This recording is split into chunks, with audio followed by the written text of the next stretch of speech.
반갑습니다. 오대영 라이브 오대영입니다. 비 피해가 속출하고 있습니다. 지금 서울과 수도권, 충청 지역은 비교적 소강 상태입니다. 반면에 광주와 전남 지역에 비가 많이 내리고 있습니다.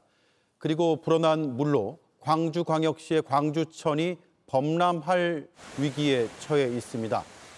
네, 광주광역시 남구에 있는 광주천이 범람할 위기에 있습니다.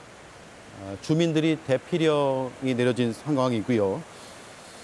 주변 교통과 진출입이 막힌 상황입니다. 이 시각 광주천의 상황을 잠깐 보겠습니다. 네, 물살이 굉장히 거센 상황이고요.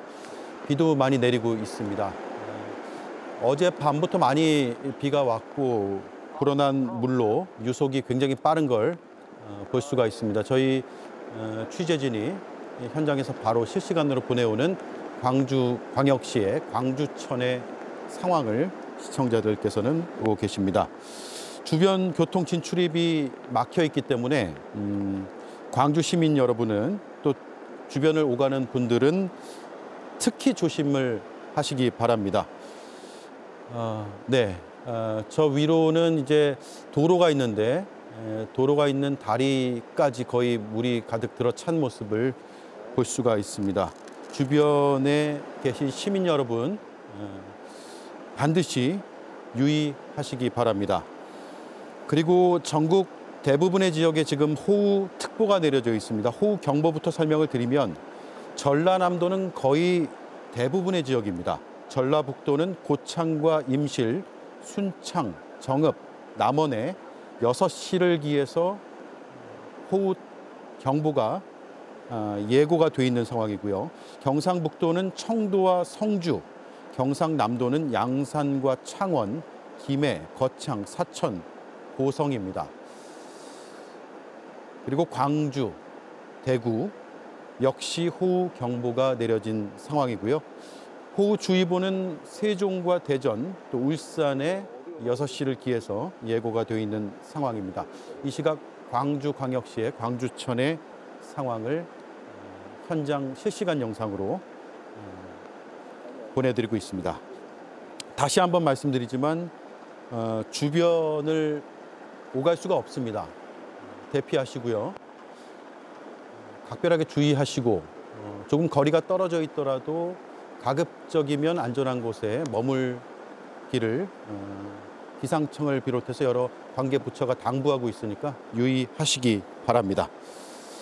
네, 광주천을 비롯한 전국의 호우 상황과 비 피해 상황은 계속 속보로 중간중간 전해드리도록 하겠습니다.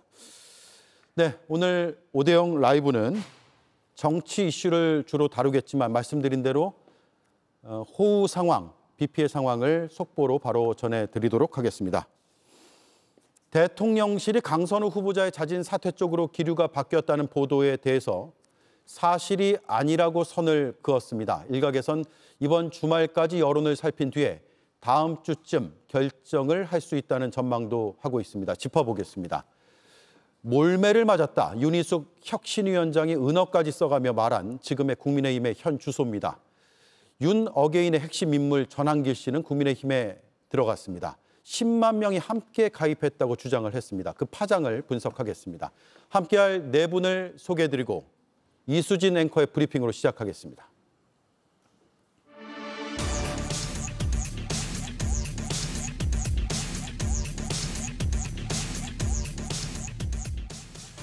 비 피해가 이어지자 이재명 대통령은 안전 대비에 만전을 기해달라고 다시 한번 당부했습니다. 국가의 제1책무는 국민의 생명과 안전을 지키는 것입니다. 인명피해 우려 지역에 대한 안전점검 그리고 긴급 대응에 만전을 기해 주시기 바랍니다. 국민의 생명을 지키는 일에 작은 실수도 용납되지 않는다라는 점을 명확하게 말씀드립니다. 국가의 가장 중요한 책무는 국민의 생명과 안전을 지키는 것이다. 비슷한 맥락에서 어제는 참사 유가족들을 만나서 대통령이 직접 고개를 숙이기도 했습니다. 국정의 최고 책임자로서 국민들의 생명과 안전을 지켜야 될 정부의 책임을 다하지 못했던 점에 대해서, 그리고 그로 인해서 많은 사람들이 유명을 달리한 점에 대해서 공식적으로 정부를 대표해서 사죄의 말씀을 드립니다.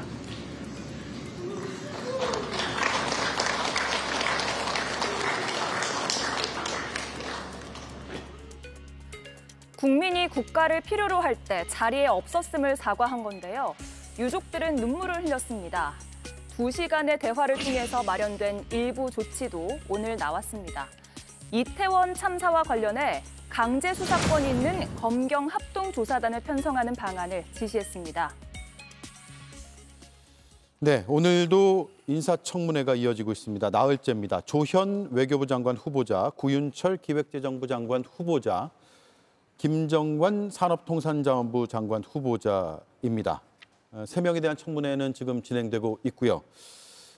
이걸 다루기에 앞서서 강선우 여가부 장관 후보자의 청문회가 그제 자정이죠. 15일에 끝이 났지만 그 논란은 계속되고 있습니다. 임명 여부에 대한 대통령실의 기류가 바뀌었다라는 언론 보도들이 나오긴 했는데 우상호 정무수석이 기류 변화가 없다라고 답을 했습니다. 들어보겠습니다. 지금 현재 대통령실은 아직 다른 장관 후보자의 청문회가 진행되고 있는 점 등을 고려해서 청문회가 다 마무리되는 금요일 이후에 대통령께 전체적인 상황을 종합 보고할 계획이고요. 어떤 지침을 주실지는 지금 예측하기 어렵습니다. 따라서 대통령실의 기류가 바뀌었다든가 기류가 여전하다든가 하는 그 기류에 관한 얘기는 제가 볼 때는 아직까지는 조금 정확한 접근은 아니다. 이렇게 말씀드릴 수 있겠습니까? 말하자면 어떤 판단에 대한 기류가 현재 있는 것은 아니다. 아직. 예, 판단에 대한 기류가 있는 것은 아니다. 어떤 의미일까요? 아직 여론을 조금 더 지켜보겠다일까요? 예, 그런 것 같습니다. 그러니까 어떤 판단을 한 건 아니라는 거죠. 정해진 기류는 없다는 거죠, 현재까지. 그래서 슈퍼 위크라고 하잖아요, 청문회. 지금 열 몇 명을 동시에 지금 월요일부터 금요일까지 진행 중인 것인데 일단은 내일 금요일까지 진행되는 청문회를 마무리하고 종합적으로 그 청문회 결과와 그다음에 여론을 보고하고 판단을 할 것 같습니다. 네. 그래서 우상호 정무수석이 오늘 뭐 입장 외에도 그 전에도 지금 어떤 민심의 흐름이랄지 여론에 대해서 대통령께 소상히 보고를 드리고 있다라고 얘기를 했어요. 그러니까 아마 지금 어떤 그 분위기는 아마 대통령께서 충분히 짐작하고 있다라고 판단을 하고요.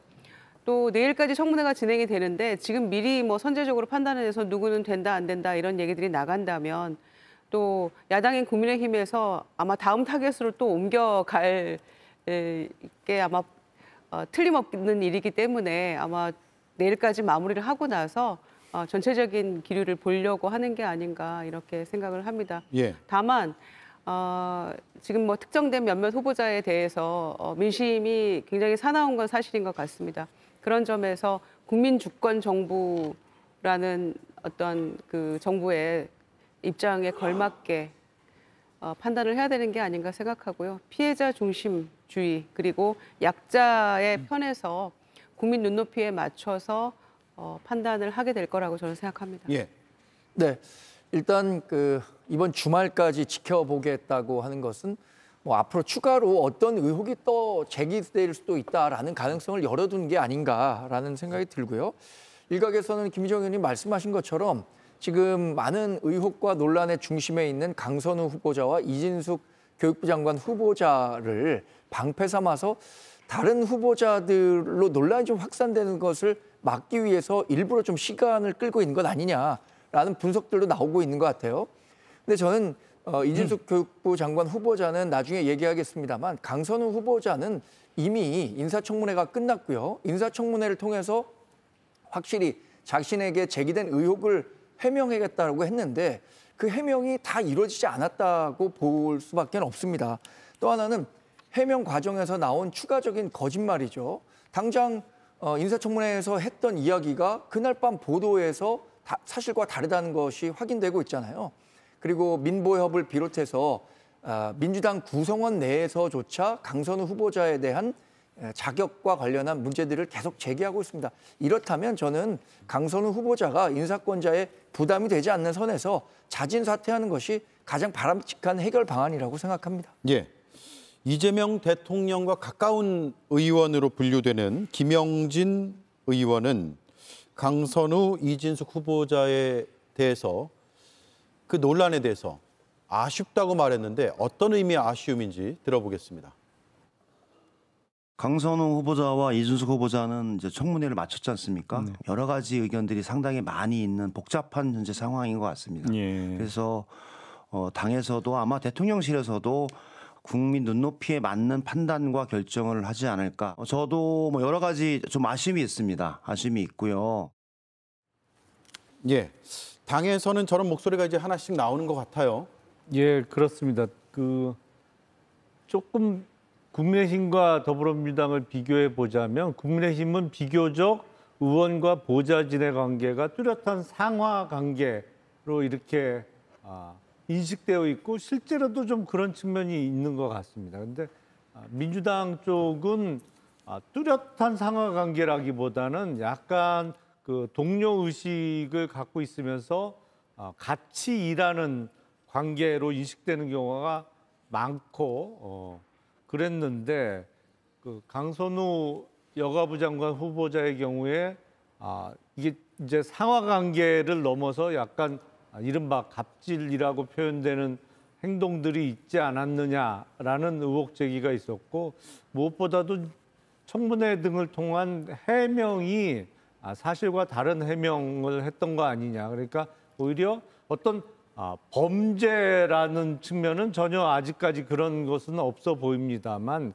해명이 사실과 다른 해명을 했던 것이 오히려 여론을 좀 악화시키는 측면이 있는 것으로 보이고 예. 그런 여론에 대해서 민주당 의원들 사이에서도 그 여론을 좀 전달하려는 의사를 갖고 있는 분들이 나오는 것 같습니다. 예, 이진숙 후보자는 어떻게 될 것 같습니까? 자진 사퇴 가능성이 있다고 보세요? 자진 사퇴 가능성이 충분히 있죠. 어제 인사청문회에서 본인의 표절 의혹을 충분히 해명하기는커녕 오히려 논란에 기름을 부었다고 생각이 됩니다. 뭐 이공계의 특수성을 감안해달라는 취지로 이야기도 했는데 과연 이공계에는 그러면 더 느슨한 연구 윤리가 있다는 것인지 사실 전국의 이공계 학자들과 연구자들이 대단히 아연실색하지 않았을까 하는 생각이 듭니다. 그리고 카피킬러라고 하는 그 표절 검증하는 앱에 대해서도 굉장히 비판적인 시각을 드러냈는데 사실 우리가 널리 쓰는 프로그램이죠. 논문이나 리포트 같은 것에 표절 검증할 때 많이 쓰입니다. 그리고 그 52%나 56%라고 하는 표절률을 본인이 인정할 수 없다면은 어떤 조건 하에서 어떻게 그 프로그램에 입력을 했더니 어떤 결과값이 나왔는가 납득할 수 있게 설명을 했어야 된다고 봅니다. 그런 부분이 대단히 부족했다고 보여지고요. 특히나 어제 특기할 만한 부분은 이진숙 후보자가 대다수의 현안에 관해서 제대로 답을 하지 못했습니다. 교육부와 교육청을 구별하지 못하고 작년 한 해 내내 교육계의 중요한 현안이었던 AI 교과서에 대해서도 교과서와 교육 자료를 구분하지 못하는 모습을 보였고 심지어 국민의힘 김대식 의원이 그 청문 준비단에서 앞에 붙여놓은 포스트잇을 문제 삼기도 했죠.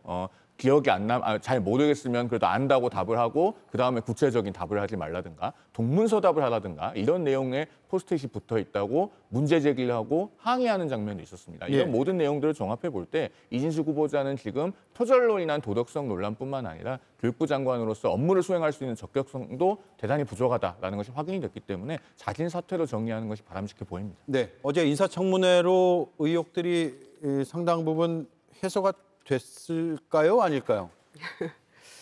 글쎄 이제 본인은 열심히 소명을 한다고 했는데 별로 크게 납득은 안 됐던 것 같습니다. 특히 이공계의 특수성이 있다라고 막 열심히 설명은 했는데 이공계 교수들이 그럼 그렇게 하지 않고 있는 우리는 뭐가 되느냐라고 상당히 반발을 하고 있는 것 같아요. 예. 그러니까 연구 주제를 정하고 뭐 실험의 방향을 정하고 이런 것들 본인이 이제 주도적으로 했기 때문에 일 저자가 됐고 그다음에 제자들은 뭐 교신 저자 이런 형태로 등재가 됐다라고 얘기를 했는데 똑같은 케이스의 이공계 교수들은 우리는 그 경우에 제자들 일 저자로 하고 우리가 교신 교자로 들어간다.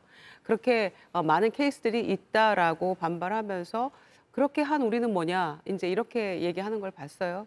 그래서 논문 표절이나 또는 소위 제자 논문 가로채기나 뭐 이런 것도 크게 소명된 것 같지는 않고요. 거기에 더해서 저는 이 교육부 장관이긴 합니다만은 동시에 사회부총리 자리입니다. 그래서 교육, 사회, 문화를 전반을 총괄하는 그런 굉장히 막중한 책임을 지는 자리이기 때문에 거기에 걸맞는 본인의 소신 그리고 특히 교육 정책에 대한 어떤 현안에 대해서 좀 빠삭하게 꿰고 있고 교육부에서 나열해 준 정책 말고 본인이 어떤 교육 정책의 방향에 대한 본인의 소신이 좀 필요하다고 생각합니다.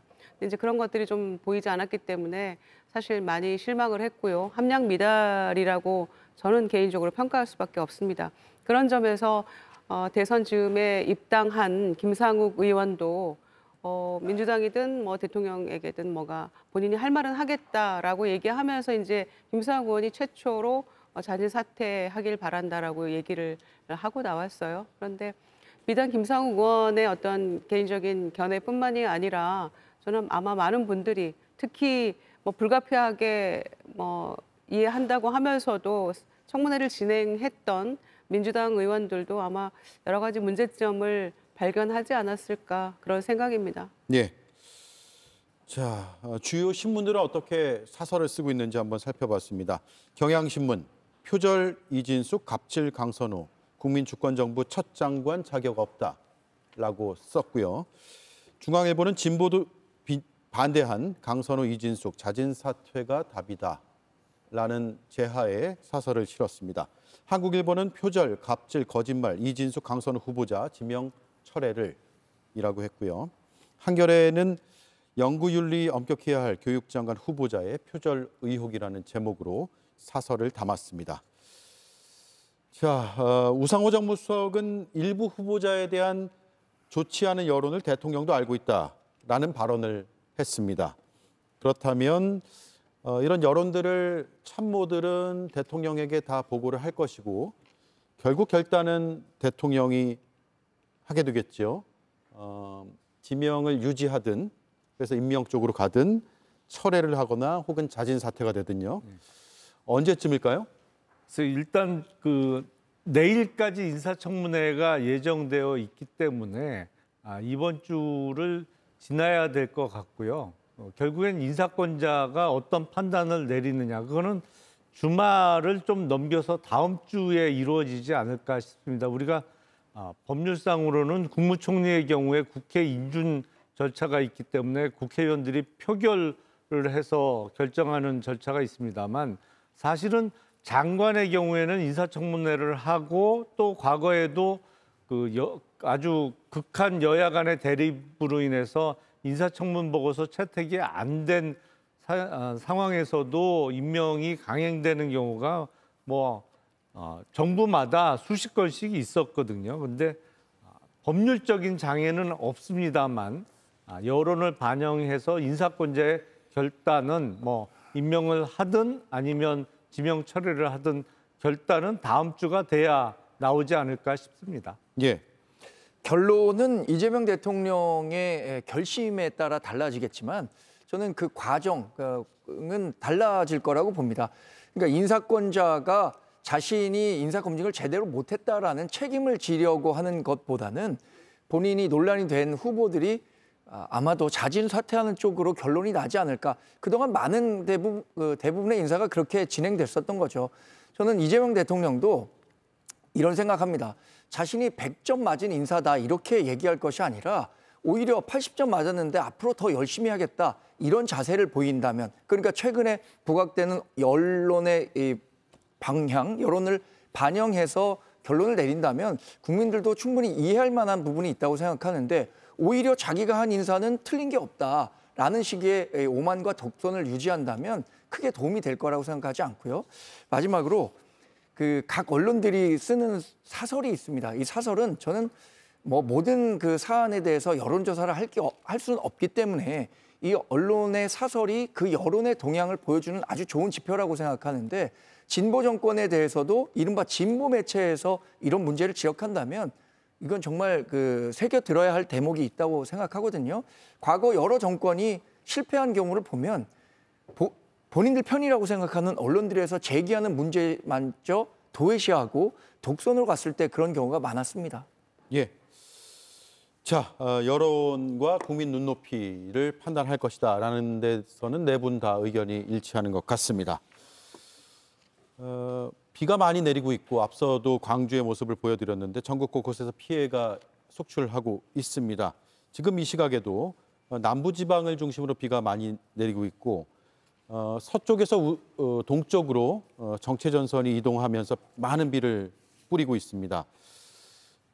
그야말로 재난 상황인데요. 이 장면은 광주 동구에 있는 학동의 한 도로의 모습입니다.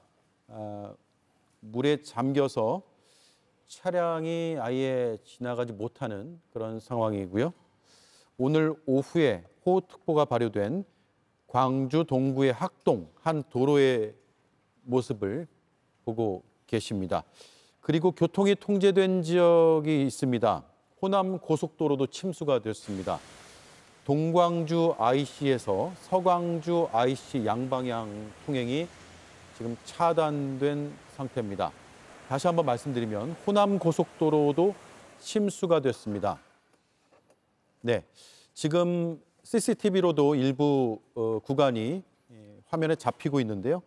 동광주 IC에서 서광주 IC 양방향이 통행이 차단됐다는 것 말씀을 드립니다. 이 방향으로 가고 계신 분들 참고하시면 좋을 것 같습니다.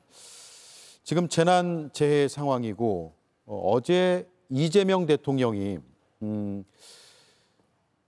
참사와 관련해서 피해를 입은 유족들을 만났습니다. 그래서 더 주목을 오늘도 많이 받았는데요. 그 장면 잠깐 보겠습니다. 지금 현재 전국적으로 호우가 심각하게 내리고 있는 것 같습니다. 인명피해 우려 지역에 대한 안전점검 그리고 긴급 대응에 만전을 기해 주시기 바랍니다. 국민이 위협받을 때 또 국민이 보호받아야 할 때 그 자리에 있지 못했습니다. 안전보다는 비용을 먼저 생각하는 잘못된 풍토들이 있었기 때문에 죽지 않아도 될 사람들이 죽거나 다치지 않아도 될 사람들이 다치는 일이 발생을 했습니다. 국정의 최고 책임자로서 공식적으로 정부를 대표해서 사죄의 말씀을 드립니다.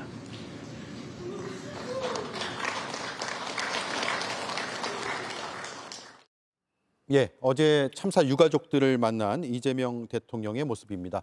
저희가 속보로 계속 현장 영상과 사진들이 들어오고 있어서 프로그램을 진행하면서 들어오는 대로 바로바로 전해드리겠습니다. 일단 지금 비 피해 상황과 호우 상황이 굉장히 중요하기 때문에 말씀을 드리는데 광주의 신안교 부근의 모습입니다. 광주 북부경찰서 방향 쪽으로도 안 되고 그 좌측 신안교 쪽으로도 지금 아예 통행이 안 되는 상황이고 버스도 지금 반쯤 물에 잠긴 모습을 보고 계십니다. 비 피해가 굉장히 심각한 상황인 것 시청자들께서 잘 아시리라 생각되지만 전국의 곳곳의 상황들을 저희가 파악되는 대로 바로바로 보여드리겠습니다. 이 장면은 충남 당진의 오늘 오후의 상황입니다. 차들이 잘 앞으로 나아가지 못하는 상황이고 바퀴가 거의 잠겨 있는 모습도 볼 수 있습니다. 역시나 안전한 곳에서 바깥으로 나오지 않는 것이 중요하겠습니다. 전제 조건은 안전한 곳에서라는 점도 말씀을 드리겠습니다. 사회적 참사 대응과 오늘 또 비 피해에 만전을 기하라는 이재명 대통령의 당부가 있었습니다. 참사 유가족들을 만난 장면은 뭉클하다라는 분들이 꽤 많았어요. 네, 그렇습니다. 지금 전국 곳곳이 저렇게 침수되고 특히 저렇게 물속에 잠긴 차량들, 특히 인명 피해는 정말 없길 기도하겠습니다. 대통령이 이제 그 세월호 유가족뿐만 아니라 이제 오송 참사, 이태원 참사 유가족들 전부 만나서 대통령으로서 공식적으로 일어나서 이렇게 사죄하는 그런 모습은 정말 참 잘하셨다 이런 생각이고요. 특히 그 자리에 참석했던 유가족 중에 한 분이 이렇게 얘기를 하더라고요. 처음으로 정말 위로받은 기분이다. 예. 이런 얘기를 하면서 소회를 밝혔는데요. 그동안 이제 저분들의 가슴에 맺혔던 그런 한들이 조금이나마 좀 풀리기를 바라겠습니다. 그리고 동시에 특히 이제 세월호 그 참사 유가족들이 진도에 좀 추모 공간을 좀 마련해 줬으면 좋겠다. 이제 이런 제안도 했었는데 해수부에서 진도군과 상의하겠다 이런 얘기 답변을 하니까 그걸 왜 지자체에 맡기느냐, 국가가 해야 된다. 그래서 국가에서 책임지고 하라 이런 얘기를 바로 현장에서 이제 그런 부분들을 풀어줬어요, 대통령이. 아마 그런 모습 보면서도 유가족들이 이미 피해자인 본인들의 어떤 마음도 조금 위로가 됐던 것 같고요. 향후에도 이런 참사가 일어나지 않도록, 그리고 또 이런 일이 발생했을 때 어떤 뭔가 체계적인 어떤 매뉴얼 같은 것도 동시에 마련하기를 바란다. 이런 또 얘기도 했다고 합니다. 예. 그래서 특히 지금 오늘처럼 어제 오늘 폭우가 쏟아져서 피해도 곳곳에서 발생하고 있는데 저런 모습 보면서 국민들이 조금 위로가 되지 않을까 생각합니다. 네, 송영훈 변호사 의견도 들어볼게요. 제가 방송에서 늘상 드리는 말씀인데요. 윤석열 전 대통령과의 결별은 개인과의 결별을 의미하는 것이 아니고 윤석열식 정치와 단절하는 것이라는 말씀을 늘 드리고 있습니다. 그런 점에서도 오늘 장면을 보면서 국민의힘이 아프지만 돌아보면서 반성해야 될 대목이 있죠. 예를 들면 이태원 참사 같은 경우에 당시에 윤석열 전 대통령이 빈소에 조문도 하고 했습니다마는 정무적 책임에 대해서 대단히 인색했습니다. 그러면서 주무부처 장관이라고 할 수 있는 이상민 행안부 장관도 경질하지 않았고 오히려 경질을 요구하는 목소리는 여권 내에서도 된소리를 맞았죠. 그러면서 민심을 점점 잃었던 겁니다. 총선 이후에 일시적으로 국정기조를 전환해서 여야 영수회담 직후에 이태원 참사 특별법을 여야 협치 1호 법안으로 통과를 시키기도 했습니다마는 그 이후에 또 특위 위원 추천이 늦어졌죠. 이런 과정들이 총체적으로 모아져서 민심과 점점 더 멀어지게 된 겁니다. 그 과정들에 대해서 정말로 진솔하고 겸허하게 돌아봐야 된다라는 말씀을 드리고 제가 말씀드리는 것이 어떤 의미가 있을지는 모르겠습니다만은 그 유족분들께 당원의 한 사람으로서라도 다시 한번 진정으로 위로와 사과의 말씀을 드리고 싶습니다. 예. 자, 여기까지 하고요. 비 피해 상황은 계속 저희가 집계되는 대로 전해드리겠습니다. 두 번째 이슈는 국민의힘의 어제 윤희숙 혁신위원장의 그 4명을 지명하고 지목하면서 거취를 결단하라, 밝히라라고 요구한 데 대해서 후폭풍이 일고 있다는 소식을 준비했습니다. 이수진 앵커가 브리핑하겠습니다. 어제 그 사안에 대해서는 별 말씀 없으셨나요?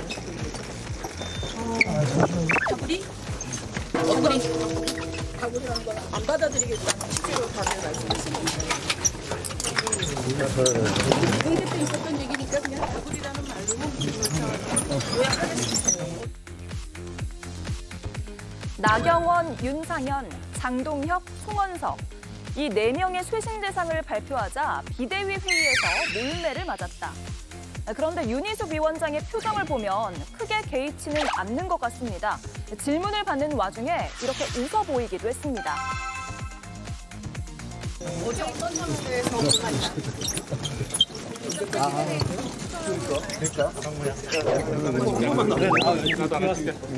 반발이 없으면 혁신안이라고 말할 수 없습니다. 그 반발이 지금 우리가 해오던 방식을 크게 바꾸지 않으면 이 당이 정말 완전히 새로워졌다라는 느낌을 주기 어렵지요. 그것은 다들 예상하고 시작한 겁니다. 쌍권보다 4명의 의원이 앞서 발표된 이유로는 전한길 씨가 꼽히고 있습니다. 대표적인 친윤 인사이자 부정선거론자인데요. 윤상현, 장동혁 의원 그리고 송원석 비대위원장은 최근 전한길 씨와 함께 행사에 참여한 바가 있습니다. 전한길 씨의 입당 문제로 당이 발칵 뒤집혔는데 막을 제도는 없다는 입장이 지도부에서 나왔습니다. 입당이 됐습니다. 그리고 입당을 거부할 수 있는 제도는 없죠. 곳곳에서 반발 목소리가 거세지는데 과연 혁신위는 다음 스텝으로 나아갈 수 있을까요? 네, 은어가 오늘 많이 언급이 됐습니다. 몰매를 맞았다고 했습니다. 몰매를 누구한테 맞았을까요? 오늘 비대위원 회의에 참석했으니까 예. 오늘 송원석 비대위원장이 회의를 주재하지 않고 박덕흠 비대위원이 회의를 주재한 것으로 아는데 그 자리에서 비공개 회의 사항에서 윤희숙 혁신위원장이 어제 내놨던 혁신안 그중에 인적쇄신과 관련해서 4명의 실명을 언급했잖아요. 그분과 관련해서 이게 윤희숙 혁신위원장 개인의 의견인지 아니면 혁신위원 전원의 의견이 합치된 결과인지 이것에 대한 책임 추궁을 많이 한 것 같아요. 그런데 오늘 최용두 의원이 혁신위원으로 활동 중인데 본인은 그 윤희숙 혁신위원장의 개인 의견이지 혁신위원회 전체의 의견이 아니다라는 요지에 인터뷰를 한 것으로 알고 있습니다. 그러니까 비대위원 측으로서는 비대위원회 자체에서는 윤희숙 의원의 개인 의견을 가지고 지나치게 정쟁화하려는 것 아니냐라는 식으로 윤희숙 의원을 좀 혁신위원장을 좀 몰아세웠겠죠. 그 부분에 대해서 윤희숙 위원장은 몰매를 맞았다라는 것으로 표현한 것으로 알고 있는데 혁신의 과정이 참 멀고 험난하죠. 저는 윤희숙 위원장이 지금 내걸고 있는 혁신의 방향 뭐 이것에 대해선 120% 공감합니다. 진정성도 인정하는데 그 혁신으로 가는 과정에서 어떻게 당내의 모든 사람을 한 방향으로 끌고 갈 것인가 그 부분에 대한 고민은 아직까지 성숙되지 않은 상황에서 이런 이야기들이 나오다 보니까 당내 갈등으로 비춰진 양상이라고 생각합니다. 네, 저희가 몰매라고 순화해서 자막은 표시를 해놨고요. 비속어를 썼죠. 그만큼 좀 격앙된 듯한 모습이 있었고 그 비속어기 때문에 국어 사전에는 의미가 담겨 있지 않습니다. 우리가 통상적으로 한 사람이 여러 사람에게 집중적으로 공격을 당하거나 문매를 맞거나 몰매를 맞을 때 쓰는 표현을 썼습니다. 따라서 비대위에서 비대위원들한테 대부분의 비대위원들한테 상당히 뭐랄까요? 본인 말대로 몰매를 맞은 그런 셈이 됐습니다. 어떤 맥락에서 몰매라는 표현이 나왔는지 조금 더 들어볼까요? 어제 그 시간에 대해서는 별 말씀 없으셨나요? 다구리? 공개 때 있었던 얘기니까 그냥 다구리라는 말로 요약하겠습니다. 새신안들이 좀 당내에서 반발이 계속 나오고 있고 앞으로 좀 어떤 식으로 좀 밀고 나가실 건지. 반발이 없으면 혁신안이라고 말할 수 없습니다. 그 반발이 지금 우리가 해오던 방식을 크게 바꾸지 않으면 이 당이 정말 완전히 새로워졌다라는 느낌을 주기 어렵지요. 네, 정치 경험으로 봤을 때 어떤 상황일까요, 지금? 혁신위원장이 굉장히 충격요법이었잖아요. 어제 실명을 4명을 거론을 했고 그중에서 2사람은 또 이번 전당대회 출마설이 돌고 있는 당대표 후보가 되고 싶어 하는 그분들이 포함이 돼 있었기 때문에 아마 굉장히 충격적이었던 것 같은데 바라보는 저희로서는 엄청 시원했고요. 그리고 굉장히 용기를 냈다, 윤희숙 위원장이. 그런 생각이 들었습니다. 그러나 동시에 드는 생각은 그러면 그 다음에는 어떻게 되는 건가? 이게 과연 실행될 수 있는 이야기인가? 또 총선은 3년이나 남았는데 거취 표명을 하라는 얘기가 어떤 식으로 하라는 것인가? 불출마 선언을 하라는 의미가 내포돼 있다면 과연 그 거론된 4명이 그걸 할 것인가? 이제 꼬리에 꼬리를 무는 의문들이 들 수밖에 없는데 일단 보기에는 그래도 윤희숙 혁신위원장이 뭔가 할 말은 했구나. 또 2차, 3차도 기대하시라라고 얘기를 했기 때문에 기대해 보겠습니다. 그런데 문제는 혁신위원장의 이런 얘기에 대해서 비대위가 전혀 당이 받아들일 준비가 안 돼 있다는 거죠. 나오는 얘기마다 전부 다 그거는 아니다라고 거부하고 있거든요. 이를테면 전당대회에서 100% 국민 투표로 당대표 뽑아야 된다. 그리고 역선택 방지 조항 같은 것도 없애야 된다. 이렇게 얘기를 하고 있거든요. 거기에 대해서 아니다. 당원이 중심이 돼서 혁신해야 된다고 얘기해놓고 무슨 국민투표 100%냐 또 이렇게 거기에 대해서 또 반대 입장 표명했거든요. 그러니까 윤희숙 위원장이 얘기를 할 때마다 계속해서 비토 그 반응이 나오고 있기 때문에 도대체 그러려면 혁신위원장은 왜 뽑았던 것이냐라고 다시 한번 반문할 수밖에 없거든요. 그래서 비대위는 그냥 형식적인 혁신위만 갖춰놓고 구색 맞추기로 그냥 윤희숙 위원장 임명을 해놓고 결국에는 비대위 마음대로 할 것이고 전혀 수용하지 않을 것이고 면피용으로 그냥 혁신이 만들었다라고밖에 볼 수가 없거든요. 그러니까 뭐 안철수 혁신위원장 며칠 만에 그만뒀는데 진배 없다라는 생각이 들었습니다. 네. 윤희숙 혁신위원장이 인적 쇄신을 대상을 특정함으로써 공론화하는 것은 대단히 의미가 있다고 보입니다. 그 이전에는 이른바 8대 사건이라고 하는 것을 언급을 하면서 마치 그 8대 사건을 쭉 나열해 놓고 보면은 모두의 책임처럼 보일 수 있는 그런 소지가 있었는데 일단 대상을 특정함으로써 인적 쇄신의 어떤 신호탄을 쏘아 올렸어요. 그런데 뭐 본인 스스로도 몰매를 맞았다고 표현을 했습니다만은 이 정도의 반발이 있을 것은 당연히 예상했을 겁니다. 지금 총선이 2년 8개월 이상 남았거든요. 그러면은 임기가 보장되어 있는 국회의원들로서는 쉽게 어떤 불출마라든가 정치적 책임을 지라고 하는 그런 요구에 응하기가 어렵습니다. 예. 그런 상황에서 윤희숙 위원장이 2004년 사례를 언급을 했으니 본인이 그 당시에도 어떤 과정을 거쳐서 37명이 불출마 선언을 하기까지 이르렀는지를 잘 아실 거라고 생각합니다. 시계를 좀 거꾸로 돌려보면은 2004년에 4월 15일에 총선이 있었는데요. 총선이 2달도 채 남지 않은 2월 18일까지도 당시 한나라당의 인적 쇄신은 굉장히 진통을 겪고 있었습니다. 최병렬 한나라당 당시 대표가 소장파들에 의해서 인적 쇄신의 대상으로 지목이 됐습니다만은 본인은 못 나가겠다고 버텼거든요. 그래서 2월 18일에 최병렬 대표는 공심위에서 불출마 대상으로 발표가 됐고 예. 그 당시에 남경필, 원희룡 이런 소장파 의원들이 최병렬 대표하고 단판을 짓는 일도 있었어요. 그런 사례를 생각해 볼 때 윤희숙 위원장도 이게 한 번에 될 거라고 생각하지 않았을 거고 그러면 앞으로 두 가지를 해야 됩니다. 첫째, 인적 쇄신에 관해서 그 기준이 기저로부터 광범위한 동의를 얻을 수 있도록 명확한 기준을 세워둬야 됩니다. 그래야 그것을 본인이 성공시키지 못하더라도 그 기준이 남아서 당의 쇄신을 이끌어내게 됩니다. 두 번째로 당원에게 권리와 주권을 되찾아주는 방식으로 제도적 해결책을 내놔야 됩니다. 그러면 그건 역시 총선이 멀리 남아있는 상태에서 혁신위가 완수하지 못하더라도 그 제안 자체가 생명력을 가지고 살아남아서 제도가 바뀌고 그 제도가 인적 쇄신을 이끌어내게 됩니다. 윤희숙 위원장께 꼭 드리고 싶은 고언입니다. 네. 광주 지하철 1호선 상무역이 침수가 됐습니다. 무정차로 지금 통과하고 있다고 속보가 들어왔습니다.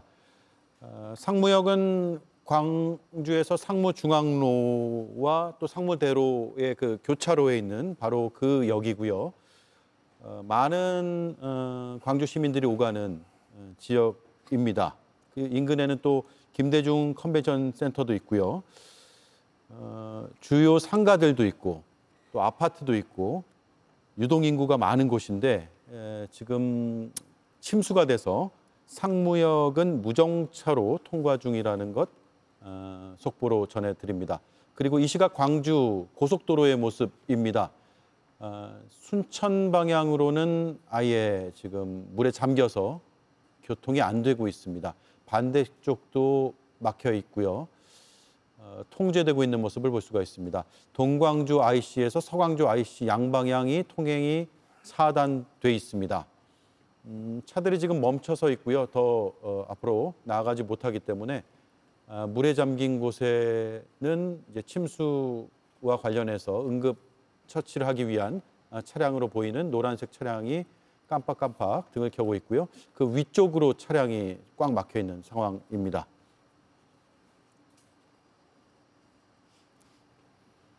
예, 광주천의 모습 앞서 저희가 촬영했던 영상이고요. 실시간 화면은 아니라는 점 말씀드리겠습니다. 자, 2004년 차떼기 사태까지 언급이 됐네요. 네. 당시에 한 30여 명 정도가 불출마 선언했고 천막 당사가고 그럼에도 불구하고 열린우리당에 졌죠. 한나라당이. 예. 그렇습니다. 근데 그 윤희숙 혁신위원장의 말대로 어떤 혁신이나 개혁에는 반드시 반발이 따르게 마련입니다. 근데 제가 보기엔 윤희숙 위원장의 인적 쇄신의 방법 내지는 순서가 좀 틀린 것 같아요. 그러니까 인적 쇄신을 추진하더라도 우선은 가장 책임이 큰 사람 그리고 누가 봐도 저 사람부터 쇄신의 대상이 되어야 한다는 사람부터 치고 나가면서 이렇게 위로부터 아래로 내려가는 쇄신을 해야 많은 응원을 받을 수가 있는데 지금 국민의힘 상황을 보면 가장 당원들이나 지지층뿐만 아니라 국민들에게 큰 충격을 줬던 것은 대통령 선거 직전에 있었던 이른바 후보 교체 시도입니다. 그거는 당원들도 반대를 하는 사람이 압도적으로 많았을 정도로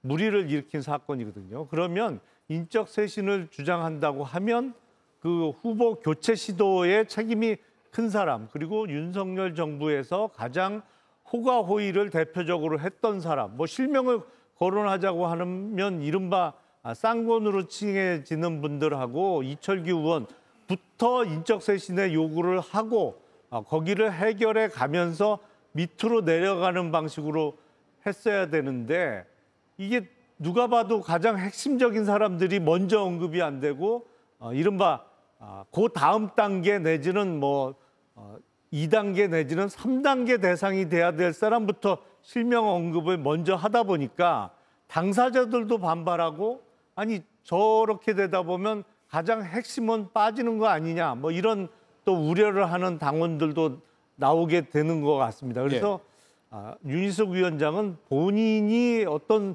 계획을 갖고 있다면 그 계획의 적정성 여부를 다시 한번 검토해 보는 것도 좋을 것 같고, 그리고 오늘 기자가 묻고 그 앞에 카메라 있는 거 다 보이는데 그 공식적인 자리에서 사용하기 어려운 단어를 본인 입으로 먼저 꺼내는 것부터가, 그런 모습부터 좀 혁신의 대상이 돼야 되지 않을까라는 생각이 듭니다. 예, 그만큼 감정이 격해져서 나왔을 가능성도 있고.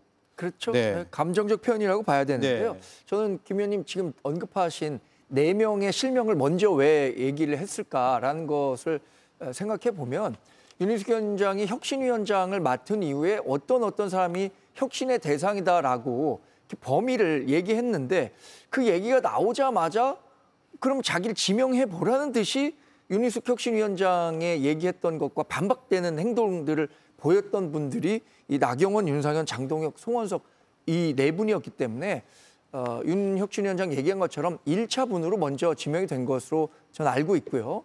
뭐 이른바 쌍권 책임론이라든가 윤석열 정권 시절에 호가위했던 분들에 대한 인적 쇄신, 이것도 저는 혁신위원장이 나름의 계획을 갖고 순차적으로 발표할 것으로 알고 있습니다.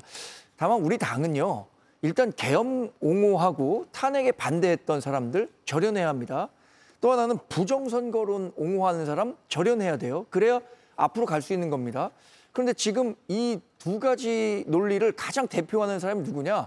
전한길 한국사 강사예요. 네. 또 전광훈 목사, 이런 분들이란 말이에요. 그러니까 이런 것과는 완전히 절연할 수 있는 메시지를 지속적으로 내는 거, 저는 윤희숙 위원장도 그 과정에 있다고 봅니다. 그 방향으로 가고 있다고 보기 때문에 혁신이 하루아침에 되지는 않는 거죠. 송 대변인 얘기한 것처럼 하나하나 만들어 가다 보면 그 방향으로 가고 있는 건데, 그 속도에 대해서 뭐 많은 당원이나 국민들이 아쉬워할 부분들이 있겠지만 그 질책도 잘 새겨서 뭐 혁신의 방향으로 가겠습니다. 근데 지금 말씀하신 대로 윤희숙 위원장이 본인의 어떤 발언이나 그 계획에 대해서 반발한 순서대로 쇄신의 대상을 언급하기 시작하면 그건 감정의 문제로 받아들여질 가능성이 높거든요. 그리고 계획이 과연 합리적인가라는 의심을 받을 수밖에 없기 때문에 글쎄요, 저 같으면 저렇게는 안 하겠습니다. 예. 예. 자, 두 분이 제일 절박한 사안이죠. 이 이슈는 어떻게 되겠습니까? 윤희숙 혁신위원장의 구호로만 끝날까요? 이번에도 아니면 뭔가 그래도 조금이라도 앞으로 나아갈 거라고 기대에 섞인 전망을 하십니까? 한 걸음 두 걸음이라도 앞으로 나아갈 것이라고 기대를 합니다만은 한 번의 목적지에 도달할 수 있을 것이라고 희망 섞인 기대를 하지도 않습니다. 앞서도 제가 말씀드렸듯이 총선이 지금 2년 8개월 이상 남아 있습니다. 그리고 국회의원들은 임기가 보장되어 있어요. 예. 그런 경우에는 사실은 선거가 멀리 남아있는 상황에서는 혁신에 대한 유인, 절박함, 동력 이런 것들이 상당히 적게 마련입니다. 그게 역사적으로도 사례들이 있기 때문에 제가 2004년 한나라당의 인적쇄신 과정에서도 총선이 2달도 안 남았는데 얼마나 진통이 있었는지 그 사례를 말씀드린 겁니다. 예. 그렇기 때문에 윤희숙 혁신위원장은 한 번에 성공을 하려고 하지 말고 본인이 의미 있는 기준, 그다음에 의미 있는 혁신안을 제시하고 인적쇄신의 범위에 대해서도 일단 본인이 공론화를 시켜서 제시해 놓는 것이 중요합니다. 그리고 기저에서부터 그 기준이 널리 공감을 얻어야 된다는 겁니다. 그러면은 그게 살아남아서 어느 순간에는 폭발력을 가질 때가 있습니다. 다만 그 시기가 앞으로 빠른 시일 내가 될 것인지 이것은 예단하기가 대단히 어렵죠. 예. 자, 그리고 전한길 씨가 입당을 했어요. 일단 전한길 씨가 지난 14일에 당원으로 가입한 사실을 이미 밝힌 상태였거든요. 다시 한번 들어보고 이야기 나누겠습니다. 공식적으로 저도 공개합니다. 저도 국민의힘 당원 가입했습니다. 보수 우파 메인은 그래도 국힘 아닌가, 다시 한번 우리가 뭉쳐야 되지 않겠는가 생각하고 있습니다. 근데 정당에서는 저렇게 당원 가입을 하면은 그걸 막을 수 없게 돼 있나요? 네, 막을 수는 없습니다. 예. 왜냐하면은 자 이제 입당을 해서 당원이 됐어요. 탈당을 한 경우가 있겠죠. 그러면 다시 복당을 하려고 할 때는 뭔가 브레이크가 걸립니다. 예. 당원 자격 심사를 하든지 뭔가 절차가 좀 필요하죠. 그런데 전한길 씨의 경우에는 온라인 입당한 거잖아요. 그래서 공식적으로 6월 8일 날 온라인 입당 신청을 했고 9일 날 당원 자격을 획득을 했어요. 입당이 된 거예요.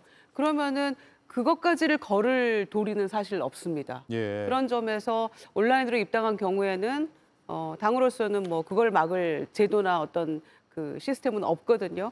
다만 지금 전한길 씨가 주장하는 대로 뉴 어게인이나 또는 뭐 부정선거 여전히 그 주장하고 있는 그런 인물인데 혁신하겠다고 하는 국민의힘에서 전한길 씨가 지금 당원으로 저렇게 나 가입했어 당원이야 라고 지금 떵떵거리고 있는데 그걸 그대로 두고 본다는 것은 혁신하고 완전히 배치되는 그런 모습이거든요.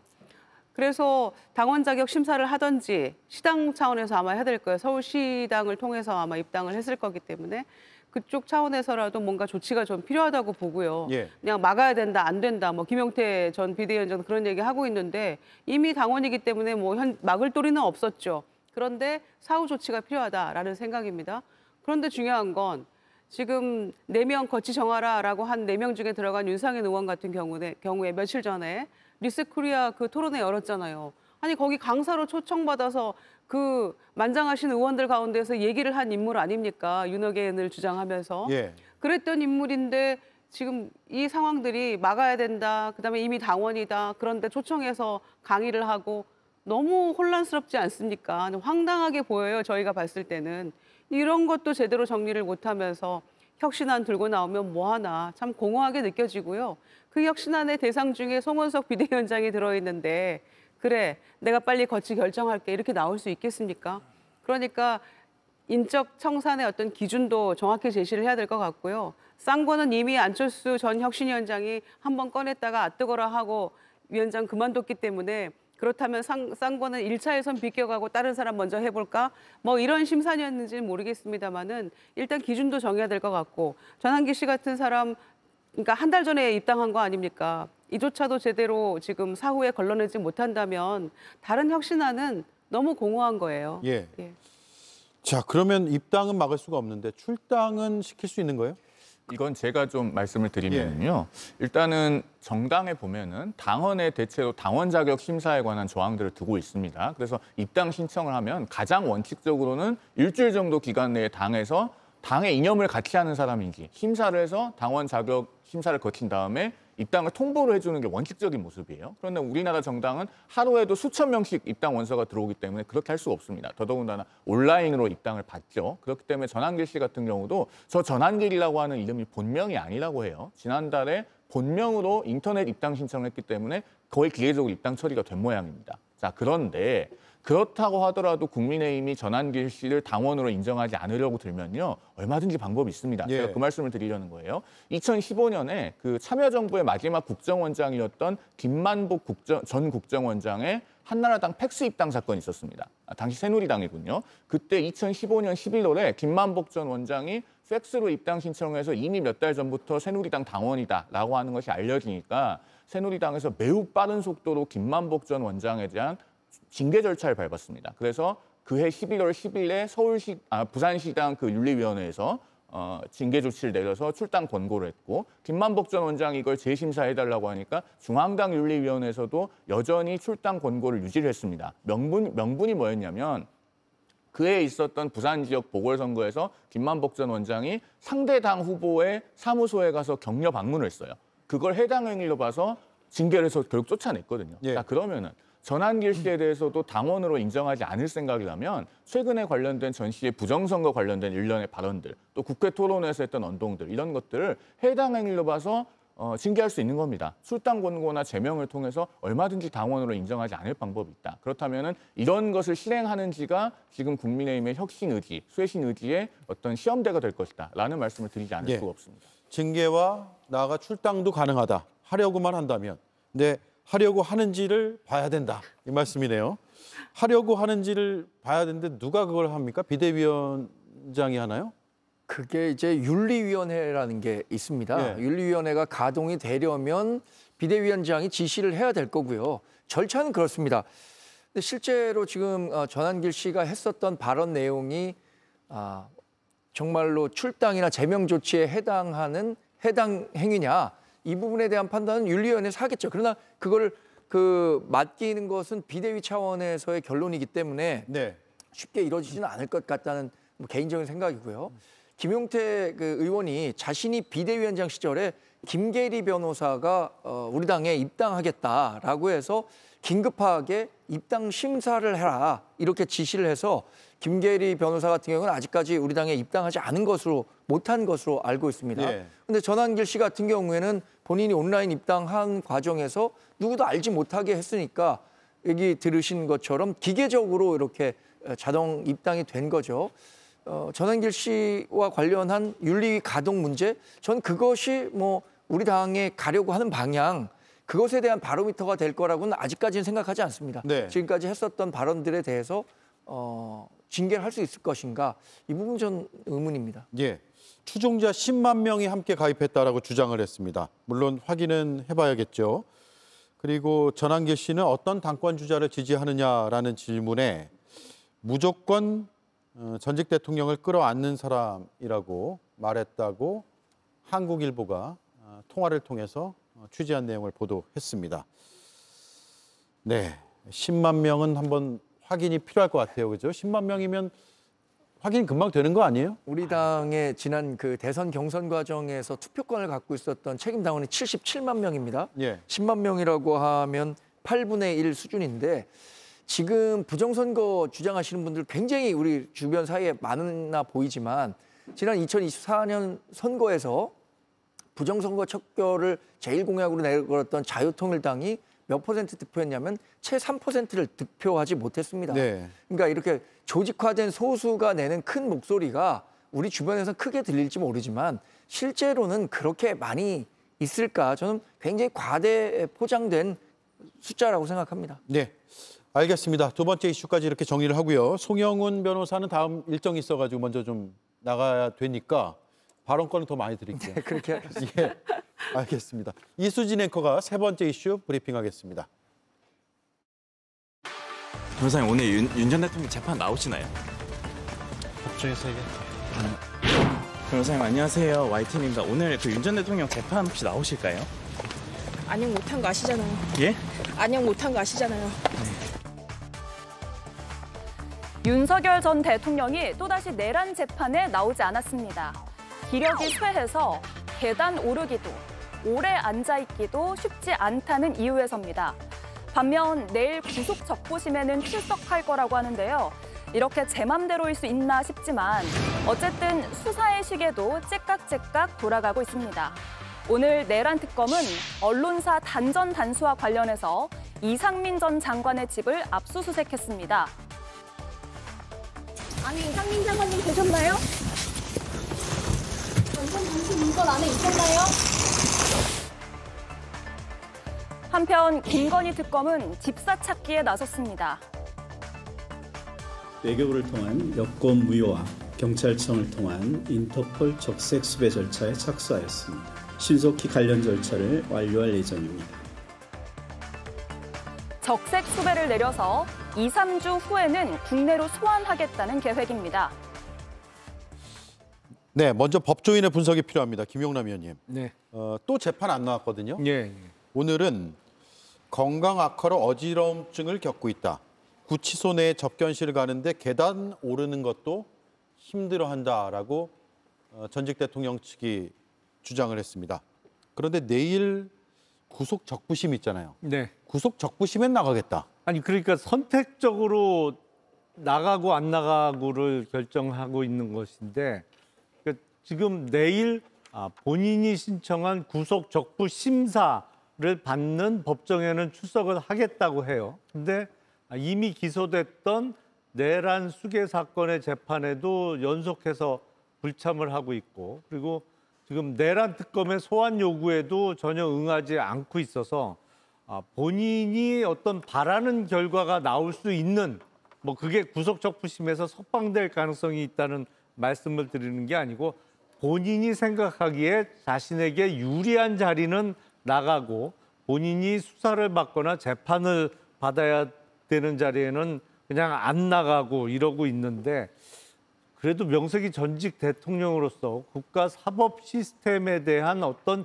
최소한의 존중하는 자세는 보여줘야 되지 않나 싶습니다. 지금 건강상의 이유를 들어서 불출석을 하는데 또 내일 구속적부 심사에는 참석을 한다는 게 앞뒤도 안 맞는 것이고, 우리가 며칠 전에도 봤잖아요. 구속영장 심사 받는, 그러니까 구속영장 발부 여부가 결정되는 날에도 두 다리로 걸어서 한쪽 손은 그 바지 주머니에다 집어넣고 멀쩡하게 걸어 나오는 걸 봤는데, 서울구치소 수감시설이 이렇게 수감 며칠 만에 극도로 건강이 악화될 정도로 그렇게 열악한 환경은 전혀 아니거든요. 우리가 어디 뭐 대단한 어마어마하게 수감시설에서 뭐 어떤 그 중병이 금방 걸리는 후진국도 아니고, 최소한의 법 존중의 자세는 보여줘야 되지 않나 싶습니다. 예.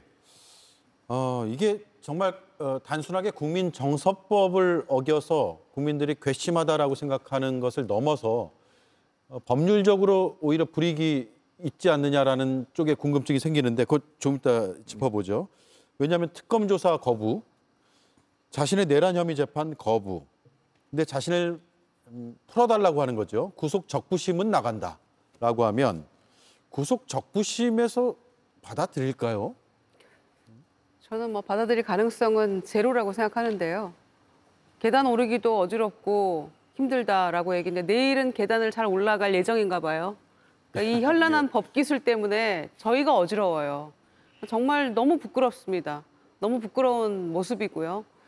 뭐 운동할 시간도 없다, 뭐 덥다, 영치금 보내달라, 약도 없다, 막 이러면서 초기에 굉장히 요란하게 불평불만을 늘어났었는데, 그게 그렇게 문제가 된다면 홍거방에서 다른 수용자들과 함께 지내보는 것을 추천합니다. 그리고 운동 시간도 다른 그 구치소 있는 다른 사람들하고 함께 그냥 운동할 시간 줬으면 좋겠어요. 저는. 예.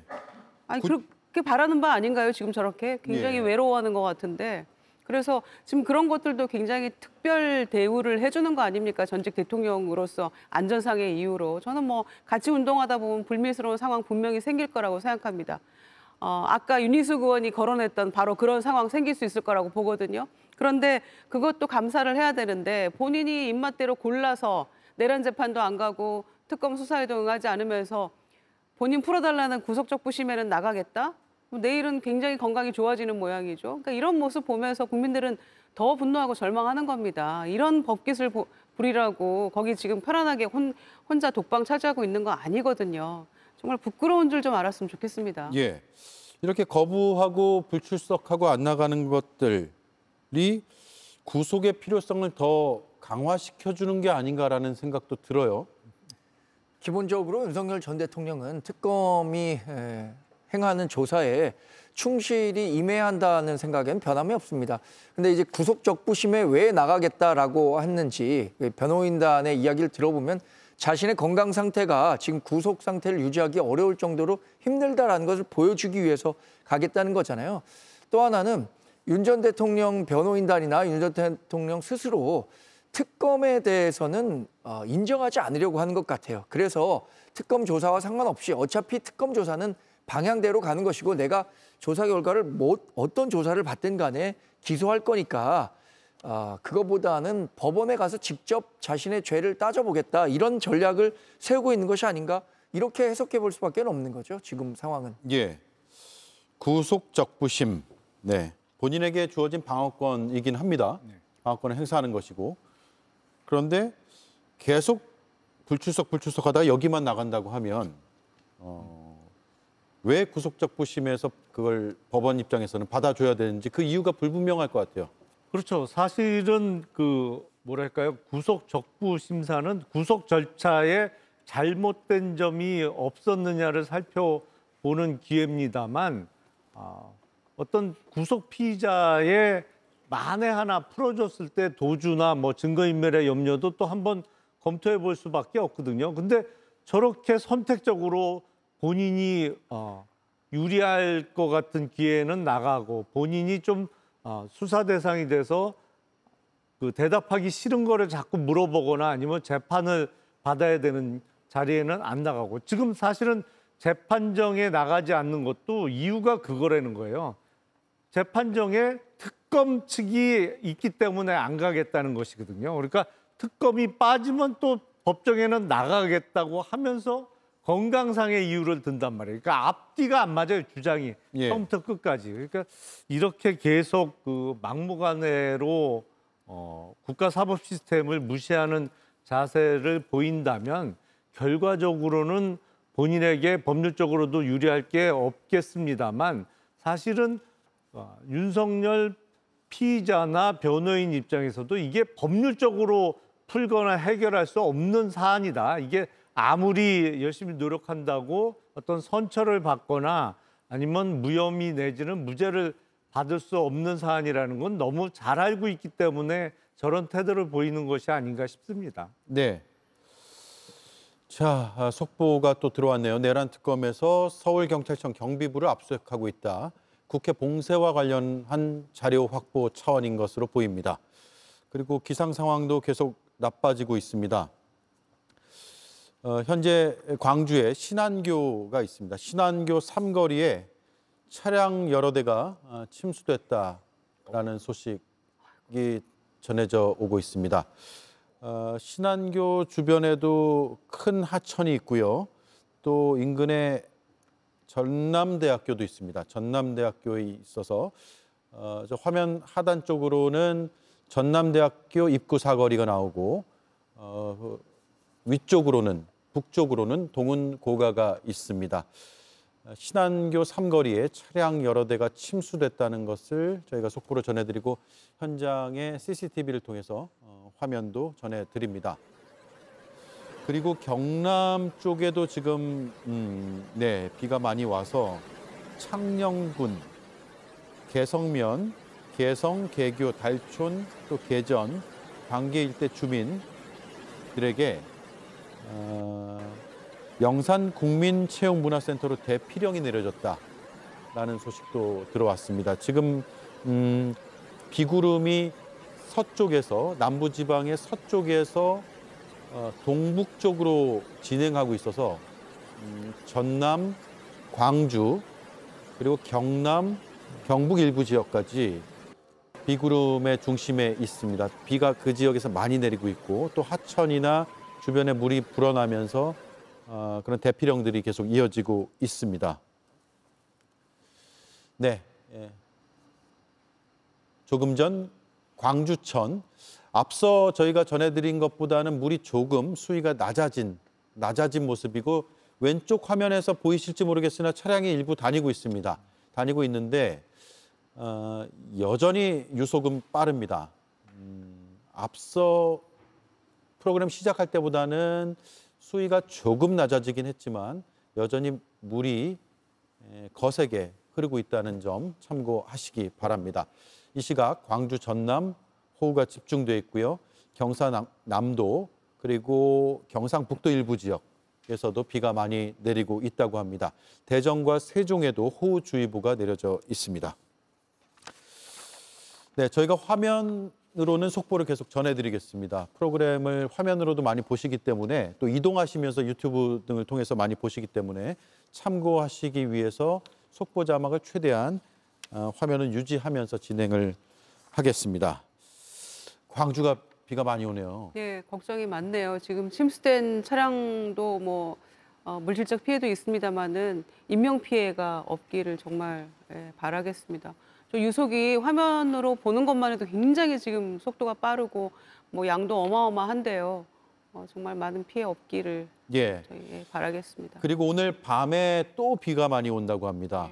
수도권도 조심해야 되고요. 전국 전역에서 예의주시하면서 활동하시는데 이동하시는데 참고하셔야겠습니다. 오늘 비가 밤에도 많이 온다고 하니까 꼭 조심하시기를 방송으로 여러 차례 당부를 해드리고 있습니다. 자, 그리고 오늘 내란 특검은 이상민 전 장관 자택을 압수수색했고요. 기존에 압수수색하는 과정에서 물론 압수물은 아니었지만 현금 따발이 나왔다 이런 보도도 나왔고 본인은 허위 보도다라고 반박을 하기도 했는데 이런 쪽의 수사도 뭔가 있었을까요? 어떻게 전망하세요, 김영남 의원님?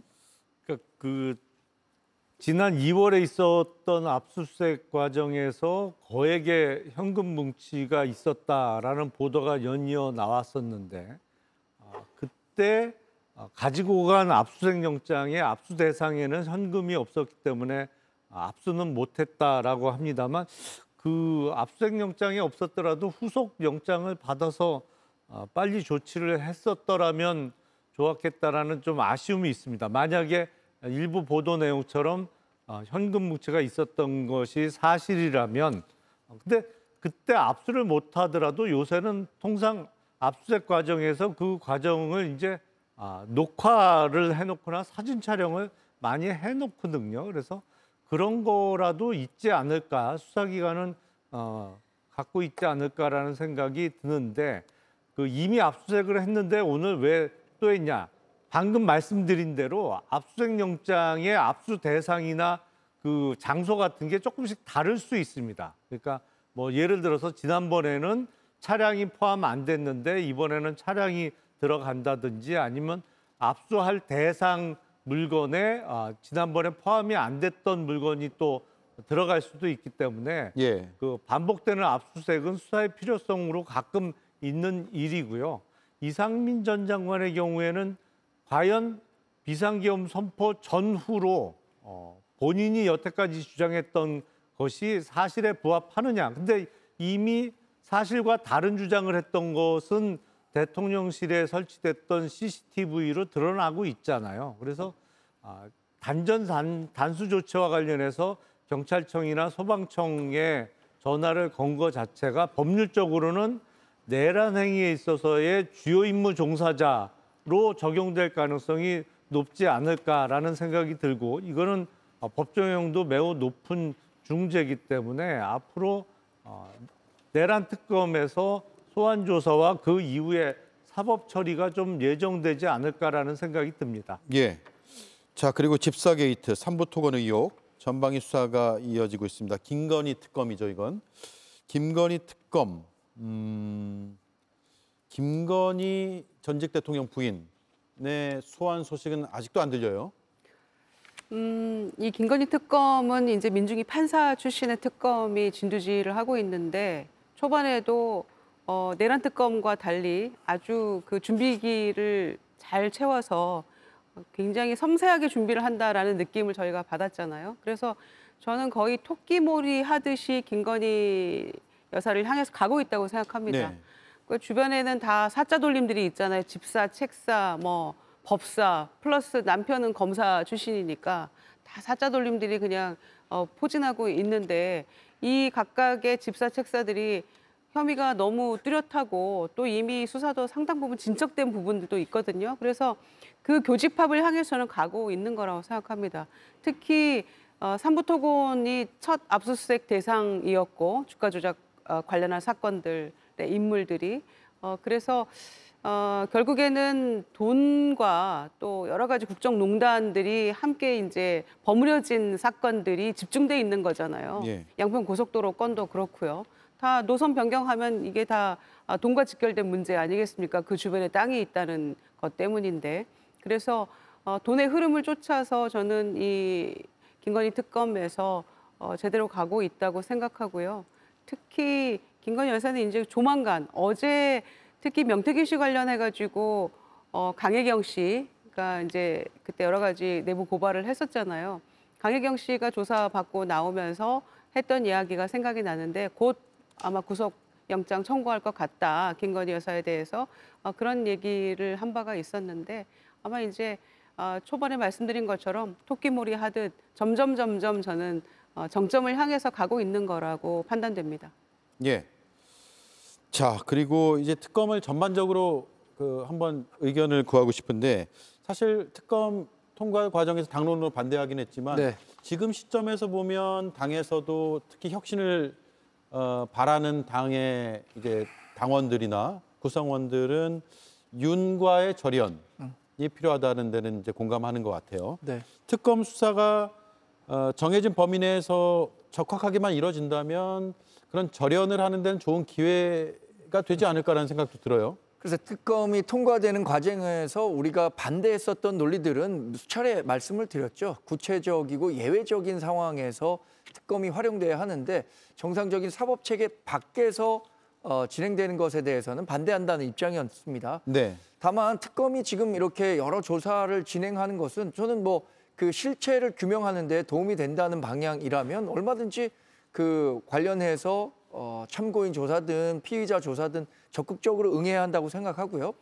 그것이 예를 들어서 뭐 45명이 지난번에 한남동 관저에 가서 공직 수행을 방해했다. 이런 식으로 광범위하게 이른바 이 정치 보복적으로만 흘러가지 않는다면 저는 많은 국민들께서도 호응하는 부분이 있기 때문에 지금 그 수사 대상에 오른 분들은 적극적으로 응해야 할 거고요. 저는 뭐 특검의 이 진행 상황에 따라서 그것이 우리 당의 혁신 또는 뭐 이 변화를 주는 이런 외부적인 압력보다는 우리 스스로 변화해야 한다는 인식이 확산돼서 스스로 변화할 때 더 많은 국민들로부터 호응을 받을 수 있다고 생각하기 때문에 특검 수사와 혁신은 별개의 문제로 말씀드리겠습니다. 네, 알겠습니다. 시간이 한 4, 5분 남았는데 제가 비 소식과 피해 소식을 좀 집계해서 전해드리도록 하고요. 세 분은 여기서 인사를 나누겠습니다. 수고 많으셨습니다. 고맙습니다. 네, 비 피해 소식 계속 전해드리겠습니다. 가장 많이 현장에서 지금 들려오는 소식은 피해 지역이 광주가 많습니다. 광주광역시 북구 문흥성당 주변에 범람이 있어서 주민들이 문흥중앙초등학교로 대피했다는 소식이 들어왔습니다. 앞서 말씀드린 광주천은 광주광역시 남구에 있는데 광주광역시 북구에도 지금 비 피해가 꽤 있는 상황입니다. 그리고 광주 그리고 전남 이외에 대구 지역에서도 피해가 좀 있습니다. 교통과 관련해서 들어온 소식을 보면 이건 광주 북구 우산동에 있는 말바우 시장입니다. 말바우 시장이 침수돼서 상인들이 판매하던 물건들을 긴급히 치우는 모습이고요. 네, 떠내려가는 장면도 보입니다. 예, 물이 많이 들어차서 시장에서 피해가 있습니다. 상인들의 피해도 있고요. 또 오가는 주민들의 피해도 있고 물품을 다시 끌어와 보지만 물살이 꽤 센 것 같습니다. 광주광역시 북구 우산동의 오늘 오후 상황입니다. 말바우 시장의 침수 모습이고요. 인근 식당으로 보입니다. 식당으로 보이고 물이 들어왔다가 퍼내고 이제 치우는 직원들의 모습이네요. 역시나 제보 영상으로 들어온 현장의 모습입니다. 광주 북구에 비가 많이 내렸고 물이 많이 범람한 곳들이 있습니다. 주민들이 인근 초등학교로 대피령이 내려져서 대피를 하고 있다는 소식이 들어와 있습니다.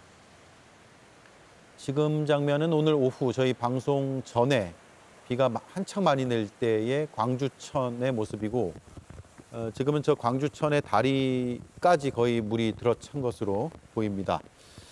코레일은 대구와 부산을 오가는 동대구역에서 부산까지 그리고 일반 열차가 운행이 중단됐다. 그리고 동대구에서 진주까지의 운행이 중단됐다라는 소식을 알려왔습니다. 교통이 계속 통제되는 곳이 많아지고 열차도 일부 끊기고 있고 고속도로도 통제가 많이 되고 있고 차량 침수도 늘고 있습니다. 주로 남부 지역, 그중에서도 호남 지역에 지금 피해가 많아 보이고 비구름이 빠르게 또 동쪽으로 이동하고 있습니다. 서쪽에서 동쪽까지 길게 정체전선이 머물고 있으면서 많이 비가 내리고 있습니다. 오늘 밤까지 또 새벽에도 꽤 많은 비가 온다는 예보도 있기 때문에 기상청의 예보를 지속적으로 확인하시는 게 좋을 것 같습니다. 또 JTBC에서도 뉴스룸을 통해서 관련 소식을 전해드릴 예정이고요. 행동요령을 제가 몇 가지 설명을 드리고 마칠까 합니다. 일단 차량 운전을 하실 때 침수 시에는 목받침으로 창문을 깨고 대피를 하는 게 필요해 보입니다. 운전석에 보면 목을 받칠 수 있는 그 목받침 있잖아요. 누르고 당기면 빠집니다. 그걸로 창문을 깨고 대피하는 방법이 하나가 있습니다. 그리고 수위 차이가 30cm 정도가 되면 문을 열고 반드시 대피하시기 바랍니다. 그리고 하천에 고립돼 있을 경우에는 급류의 반대쪽 문으로 탈출을 해야 됩니다. 급류의 방향이 아니라 급류의 반대쪽으로 문을 열고 대피해야 됩니다. 승용차는 3분의 1 이하가 침수가 되면 통과가 되고요. 화물차는 2분의 1 이하 시에만 통과가 됩니다. 그 이상이면 집중호우 시에는 차량 운전이 어렵겠습니다. 네, 여기까지 하고요. 네, 여기까지 하고 잠시 뒤에 앵커 한마디로 뵙겠습니다. This is not for dreaming. It's where you make things happen. Pressure is part of the game, so keep on pushing. Endurance keep you in the game, but one clever idea changes Efforts never ends. It just becomes your attitude. Our goal is to progress. We're no different. Nobody here is just sitting around. Sid is. 아직도 안 된대? 3시간 걸린대. 금방 돼요. 이렇게 작아도 휙 돼요. 1시간에 끝내는 초고온 히팅 건조 분쇄. 기다리길 잘했다. 쿠쿠 에코웨일 음식물 처리기. 상하이가 내게 남긴 것. dim섬 물총쇼. 트립닷컴이 내게 남긴 것. 호텔 최저가 보장에 라운지 이용권까지. 남는 여행 트립닷컴. 2004년 차떼기로 존폐 위기에 처했을 때 37명의 중진들이 불출마해 당을 소생시켰다. 윤희숙 국민의힘 혁신위원장이 페이스북에 쓴 글입니다. 우선 사실관계를 보다 정확하게 말하면 당시 불출마한 한나라당 의원들 중 대부분은 자발적으로 책임을 졌다기보단 떠밀려 못 나왔던 겁니다. 일부는 수사 대상이었고 다수는 시민단체, 낙천운동 대상자였습니다. 그럼에도 그때가 나았다고 생각되는 이유는 연유를 떠나 결과적으로 책임을 진 다수가 있었기 때문입니다. 시민들의 거센 비판과 비난을 받아들였다는 점도 지금과 달라 보입니다. 몰매를 의미하는 비속어까지 등장한 오늘의 국민의힘. 계엄 옹호 인사까지 들어오게 된 오늘의 국민의힘. 윤 어게인이 어게인 될 조짐이 보입니다. 앵커 한마디였습니다.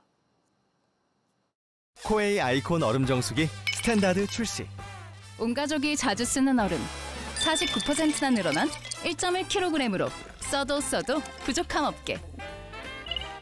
요리할 땐 100도씨 온수까지 완벽하지. 와, 원터치로 물과 얼음을 동시에. 이 꽉 찬 능력 누가 가능하겠어. 이유는 달라도 선택은 결국 아이콘 얼음 정수기. 코에이 아이콘 얼음 정수기 스탠다드.